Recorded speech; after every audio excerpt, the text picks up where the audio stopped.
Hello and welcome! We are doing an endless endurance race in the McLaren MP4-X at Le Mans. This is in the exclusive series. I never do this. I never start a race like this going backwards. I'm doing that because I saw someone post it either in my comments or in a Facebook group. I can't remember where. Please hit me up in the comments if it was you. I love to give credit where credit is due. He said that he found this easier, so I'm giving this a shot. I'm also running in miles per hour. I never do that. 1 mile equals 1.609 kilometers.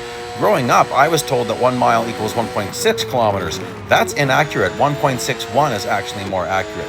I will be just running out of time when I encounter the bots. One advantage of this is this will group the bots further apart. So it might make it easier, but my whole time doing this race, I've been doing this for years now. I was told you've got to go as fast as you can right from the start, which is what I've always done. By the way, check out the top speed. As I hit 270 miles an hour, that's 434. I hit into 271 here for a bit.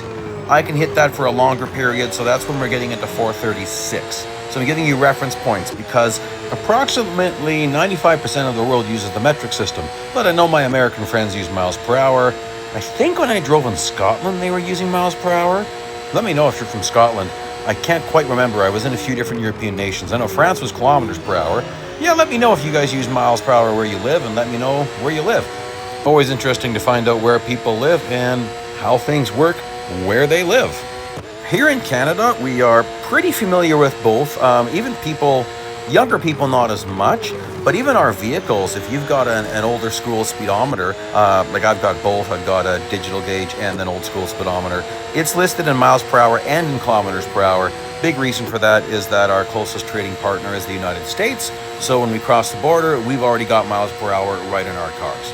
Anyhow, someone had put in a request for me to do this in miles per hour, so I'm doing it. Now, generally, I go flying forward right off the start. I drive crazy fast.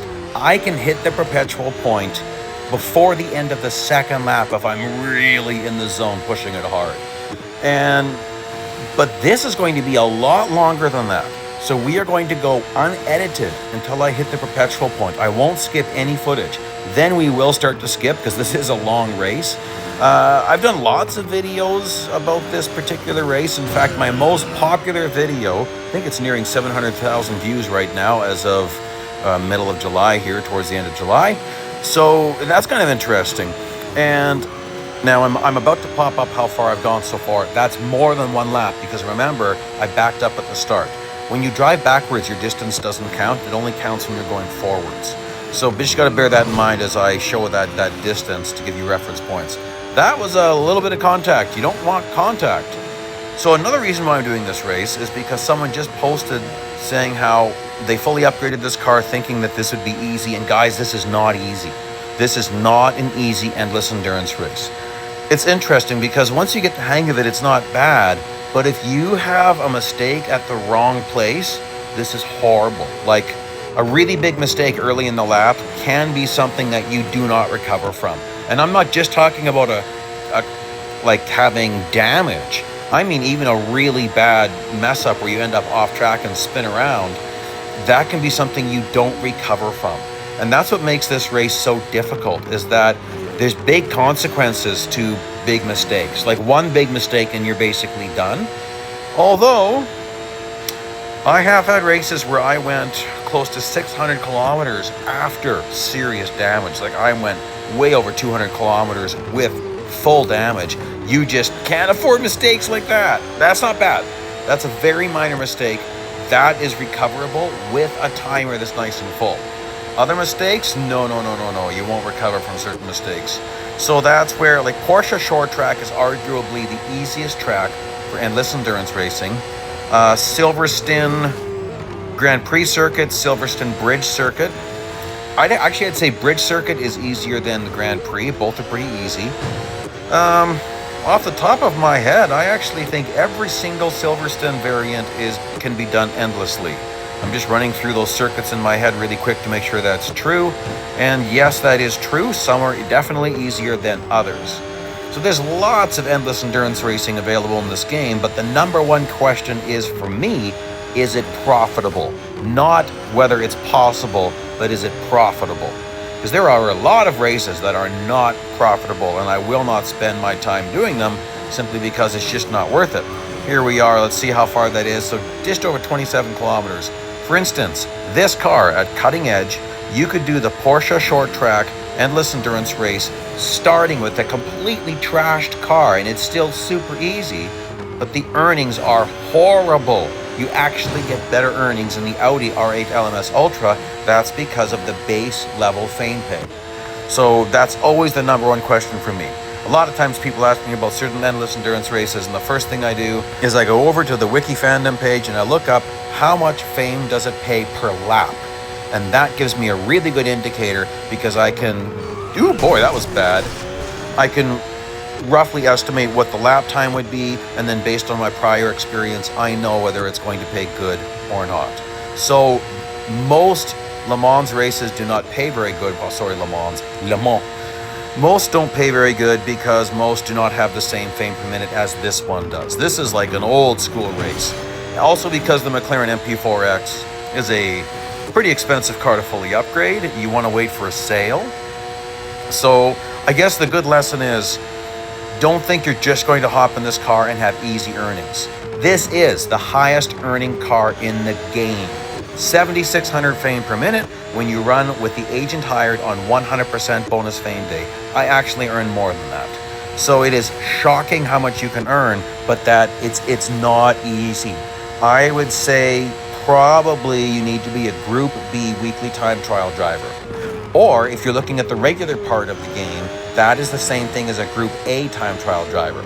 Like in most time trials in the game, Group A is just top 1%, but in a weekly tournament or a special tournament, it's the 0.1%. So it's 10 times fewer people. Very hard to get Group A in a weekly time trial tournament. I do know some people who can do it every week. They're incredible. And then I've probably had, I think I've had about 24 Group A's. You know what? Probably 3 dozen. I mean, I've been playing this game for a few minutes now. So here we are. We still haven't really seen that Perpetual point. And you got to pass 42 cars to hit it. And here we are, just over 40 kilometers.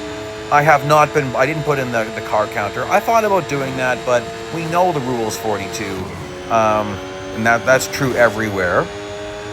So, okay, I think I'm seeing it. The cars start to get closer together again. It might not be as easy to see because of how spread out everything is. Eventually, these cars are going to get very tightly grouped together. So there are two things that make cars tightly grouped together. There you go. I don't know if you can see that. In that screen, there's lots of other things you can do. Go back and freeze frame that. There's different tabs there. People don't know about different camera settings and various things you can turn on and off in that area, including map settings. I have my map yellow. You can change opacity, how big or small the map is. There's a lot of adjustments in that screen. So, for instance, when I'm doing a time trial, I do not want to see the name of the bot I'm racing against, and it's distracting for me. So I turn off the avatar, I turn off the name, I just want to focus. You can turn that off and on whenever you want to.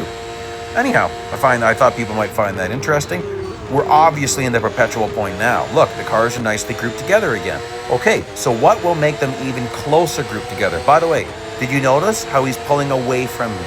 That's because after the Perpetual point, cars are faster than fully upgraded. I would say it's about a 5% boost. So maybe even 10%, but we'll just say 5 to 10%. Okay, so the second factor that affects the spacing of cars is how fast your lap times are back to back. So it's consistent performance. So if you have a couple of fast laps and then a really bad one, it's not going to change too much. So this can actually be to your detriment. I've had a few races end here because the bots got too closely grouped and started crashing into each other. And that can be a nightmare. So it's actually bad if you run really, really fast all the time. I've encountered other people who've talked about this. By the way, we're going to warp ahead here as we get to this next lap. Let's just skip ahead a little bit. We're at 54 kilometers now. We're at 66 miles. We've jumped. It's 107 kilometers now. So pretty deep into the race. So as I was saying there, I've talked to a few people who purposely run it just a pinch slower. So they might slow down each lap to not, like look ahead. You're gonna see what I'm talking about. Watch this little cluster coming up. That is dangerous. They might crash at the first Mulsanne chicane coming up. Yeah, so I'm gonna have to actually, like here I am getting a really big pull. Look at this. I'm getting into 271s, 2s, 3s. Man, you can go quite a lot more than 439. You can go shockingly fast. Okay, I purposely slowed down because I thought they might crash. I set the fastest speed ever seen in this game in the Bugatti Bolide here, going 544 kilometers an hour. So the prior record was 542. The only way I could go faster than 542 was I had to get in the Bugatti Bolide, get past the Perpetual point. Oh boy, this is nasty. And then I had to do some slipstreaming, and it's really hard to make all those things happen. I'd have to get into about the fourth lap. It's really hard. I actually had to do some extremely high-speed side drafting to pull it off. But no one has beaten that speed legitimately. I'll have a video. I'll have the video at the end of this one. You might find that interesting. It's pretty crazy, actually. I was threading the needle at 540 plus kilometers an hour. Like, that's shockingly fast. Anyhow, so I've made a nasty mistake, and look at this. There's nobody in front of me. Like, they're there. I've got to catch up. So this is really bad. My problem is when I make a mistake like that, it's hard not to make more. It's possible I should have cut across the grass, but as long as I race this clean, I could actually make it to the next lap without having to pass anybody, but I will be passing probably 2 cars. Let's see if I can do this. I've got to be careful that I don't make another mistake. Like, I could overtake this guy here. Oh, it makes me tense. All right, I'll get one more here. They always break at the exit of this corner. That's bizarre. And I'll probably get one more yet. Yeah, I'll get one more. 2 more, 3 more. Let's warp ahead some more. 134 kilometers. Okay, this is about to go horribly wrong. I misjudge this.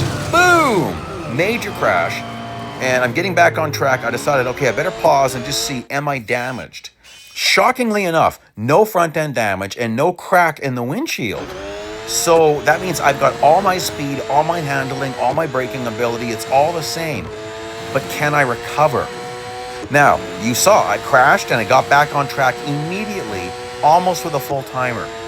And I've got to drive this very aggressively, but not make a mistake. Those are 2 difficult things. That puts pressure on me, and yeah.